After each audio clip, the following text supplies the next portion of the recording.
बदलापूर अत्याचार प्रकरणामध्ये एक सगळ्यात मोठी अपडेट समोर आलेली आहे। या प्रकरणातील नराधम आरोपी जो आहे अक्षय शिंदेचा पोलिसांनी एन्काउंटर केल्याची माहिती समोर आलेली आहे। आपल्याला माहितीच आहे की बदलापूरचं हे प्रकरण ज्या पद्धतीने तापलं होतं, लोक रस्त्यावरती उतरली होती आणि त्यानंतर या आरोपीला फाशीची शिक्षा देण्यात यावी अशी मागणी सुद्धा लोकांमधून करण्यात आली होती।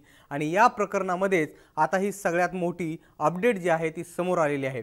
या प्रकरणातील आरोपी अक्षय शिंदेचा एन्काउंटर नेमका कसा करण्यात आला या संदर्भामध्ये पुढील काही मिनिटात आपण जाणून घेणार आहोत। नमस्कार, मी निलेश, आपण बघताय मुंबई तक। तर बदलापूर अत्याचार प्रकरणातला जो आरोपी आहे अक्षय शिंदेचा पोलिसांकडून एन्काउंटर करण्यात आलाय। याची हकीकत अशी आहे, नेमकी घटना काय घडली ते बघा। बदलापूर नंतर ठाणे क्राइम ब्रांचच्या युनिट 1 मध्ये अक्षय शिंदेवरती गुन्हा दाखल करण्यात आला होता आणि हा गुन्हा दाखल झाल्यानंतर बदलापूर पोलिसांकडून क्राइम ब्रांचचं जे हे युनिट 1 आहे, हे युनिट 1 अक्षयचा ताबा घेत होतं आणि याच वेळी अक्षयनं API निलेश मोरे यांची बंदूक हिसकावली आणि गोळीबार सुरू केला। अक्षय शिंदेनं API निलेश मोरेंवरती गोळ्या झाडल्या।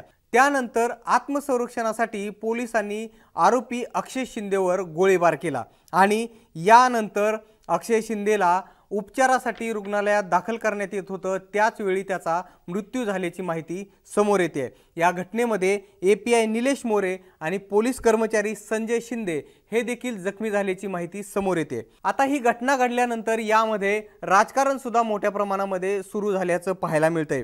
ही घटना घडल्यानंतर विरोधी पक्षाकडून सरकारवरती हल्लाबोल करण्यात येतोय, तर गृह मंत्रालयाने म्हणजेच गृहमंत्री देवेंद्र फडणवीसांनी या घटनेची चौकशी करण्याचे आदेश दिलेले आहेत। काँग्रेसचे प्रदेशाध्यक्ष नाना पटोलेंनी या संदर्भामध्ये एक ट्विट केलंय। त्यामध्ये त्यांनी म्हटलंय की बदलापूरमधील चिमुरड्यांवरील अत्याचार प्रकरणातील आरोपी अक्षय शिंदेचा पोलीस एन्काउंटरमध्ये मृत्यू झाल्याची बातमी येते। शिंदे याने पोलिसांची बंदूक हिसकावून स्वतःवर आणि नंतर पोलिसांवरती गोळीबार केला।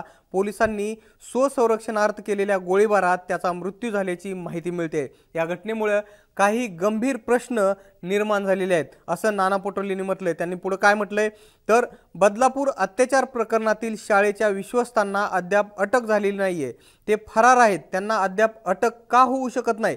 फरार आरोपींना वाचवण्यासाठी या प्रकरणातील मुख्य आरोपीचे एन्काउंटर करून प्रकरण संपवण्याचा प्रयत्न आहे का असा सवाल नाना पटोलेंनी केलाय। त्यांनी पुढे म्हटलंय हे संपूर्ण प्रकरण दाबण्याचा वरिष्ठ पातळीवरच्या प्रयत्नाचा भाग म्हणून पोलिसांमार्फत आरोपीचे एन्काउंटर केले आहे का? या प्रकरणाचे सत्य समोर येण्यासाठी उच्च न्यायालयाचे विद्यमान न्यायमूर्तींच्या मार्फत या प्रकरणाची चौकशी करण्यात यावी अशी मागणी सुद्धा नाना पटोलेंनी केलेली आहे।